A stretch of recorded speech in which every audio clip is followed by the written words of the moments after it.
there are some truths which never change, for the simple reason that truth doesn't change, and neither does human nature to which that truth is applied. We have here some good bits of advice. Do not give your heart to your money, or say, with this I am self-sufficient. Do not be led by your appetites and energy to follow the passions of your heart. Many people go through life rather like that advert that used to be on the television ages ago. It was a man who was following a suspended bottle in the air. It was some beverage, beer of some kind, and he was going through the streets and through everywhere following this mirage, which like a carrot was being dangled before his head. He would go into a ghost train and come out with his hair changed white, and he was still following this mirage. Well, it's rather like that, human life, if we're honest. Each one of us is following our carrot, our mirage, and it's all a wild goose chase. How many people get to the maximum and commit suicide? They were looking in the wrong place, because the inside follows us wherever we go, and if that's not at peace, nothing outside us will give us peace. And indeed, peace is linked with the conscience. This reading from Ecclesiasticus warns us, and it's pretty contemporary. Listen to what it's saying. Do not say, who has authority over me, for the Lord will certainly be avenged on you. Do not say, I sinned, and what happened to me? For the Lord's forbearance is long, and that's what people are saying.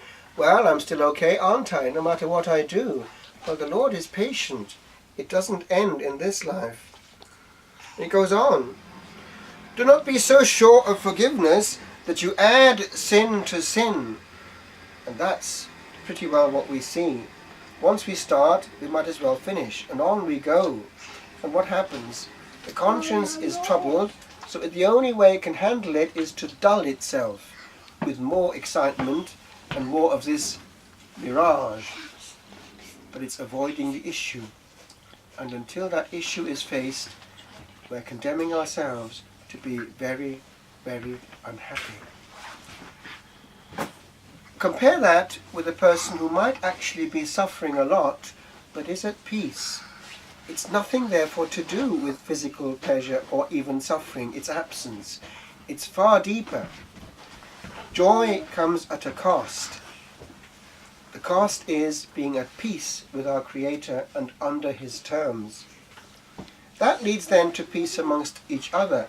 Listen to this bit at the end of the Gospel. Salt is a good thing, but if salt has become insipid, how can you season it again? And then it goes on, have salt in yourselves and be at peace with one another. Now, salt is something, it's a condiment we call it. We put it on food to make it taste nicer. But it's the same with life in general.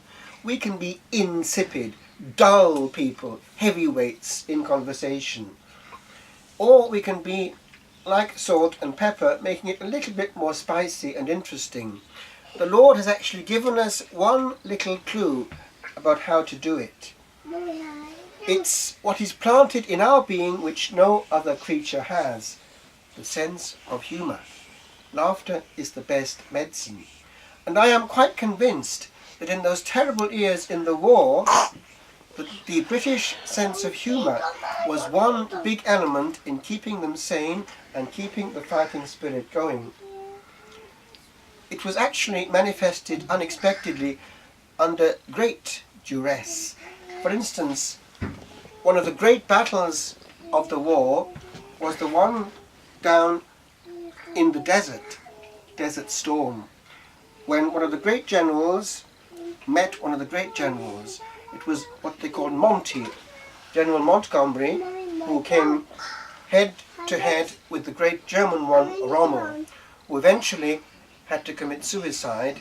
He was given a choice, either trial or suicide, because he was suspected wrongly of being involved in the assassination of Hitler, but he was innocent. Anyway, that's a different story. He was a very good general and loved by his people. He, therefore, was against this other great general, Montgomery, and it wasn't clear who was going to win. So they were all fighting for their lives.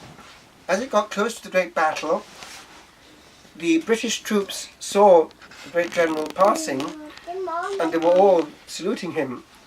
But it was so hot, some of them had taken practically off all their clothes, and one actually was completely naked. But nevertheless, because the general was passing, he got hold of all he could find. It was a bowler hat, and naked though he was, he took off his bowler hat and saluted the general as he passed.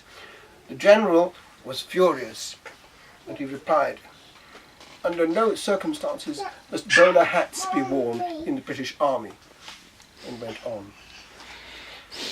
British wit. And I'm sure that that's part of the factor that actually they kept saying when everything was blowing up before them.